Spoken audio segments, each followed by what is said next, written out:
Hello बच्चों।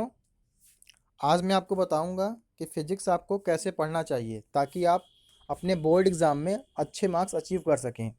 ठीक है, फ़िज़िक्स तो सभी पढ़ा देते हैं लेकिन आपको पढ़ना कैसे चाहिए, अगर आप उस प्रोसेस को जान जाएं, उस तरीके को समझ जाएं, तो आपके बोर्ड एग्ज़ाम में हो या कोई भी कॉम्पिटिटिव एग्ज़ाम हो, आपके अच्छे मार्क्स आएंगे। ठीक है, तो आज हम उसी की बात करेंगे कि आपको फ़िज़िक्स पढ़ना कैसे चाहिए और फ़िज़िक्स में किसी भी टॉपिक के अंदर क्या क्या चीज़ पढ़ना चाहिए, उसके बारे में भी मैं आपको बताऊंगा।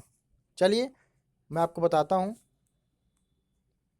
फ़िज़िक्स में सपोज कोई टॉपिक है आपका, ठीक है, तो उस टॉपिक में आपको क्या क्या पढ़ना है। पहले चीज़ तो उस टॉपिक की डेफिनेशन पढ़नी है कि उस डेफिनेशन कह क्या रही है, उसको समझना है। ठीक है, टॉपिक का क्या कॉन्सेप्ट है, कहना क्या चाहता है, उसको समझना है।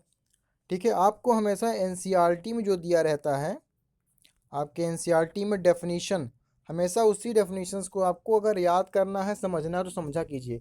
क्योंकि जो आपकी बोर्ड एग्ज़ाम की कॉपी होती है, उसे मार्किंग स्कीम से चेक किया जाता है और वो मार्किंग स्कीम एनसीईआरटी की बुक को देख के बनाया जाता है। तो अगर आपके डेफिनेशंस डिक्टो एनसीईआरटी से मैच करते हैं तो आपको फुल में फुल मार्क्स मिलते हैं। ठीक है, उम्मीद है कि आप मेरी बात समझ रहे होंगे। तो आपको डेफिनेशंस पढ़नी है, कॉन्सेप्ट क्या कह रहा है टॉपिक का, उस कॉन्सेप्ट को समझना है। डायग्राम अगर उस टॉपिक में बन रहा है तो उस टॉपिक के डायग्राम को आपको बनाना है। डेरिवेशन है अगर किसी चीज़ का तो उस डेरिवेशन को समझना है। डेरिवेशन का एक एक स्टेप आपको समझना है। अगर आपको एक एक स्टेप समझ में आ रहा है और वो स्टेप आ कैसे रहा है, उसके पीछे का रीज़न भी समझ में आ रहा है, तो यकीन मानिए कि उस टॉपिक में आप महारत हासिल कर लेंगे। फिर उसमें फॉर्मूला अगर है तो उस फॉर्मूले को याद करिए, प्रैक्टिस करिए उस फॉर्मूले के बेस पे जितने भी न्यूमेरिकल्स होते हैं। ठीक है, एसआई यूनिट आप सभी ने पढ़ा रहा होगा, क्लास 11th में ही यूनिट एंड मेजरमेंट करके चैप्टर होता है। ठीक है, तो आपको उस टॉपिक की एसआई यूनिट पता होनी चाहिए। फिर है डायमेंशनल फार्मूला। डायमेंशनल फार्मूला भी आपको उस टॉपिक का पता होना चाहिए। डायमेंशनल फार्मूला के बारे में भी आपने क्लास 11th में पढ़ा होगा।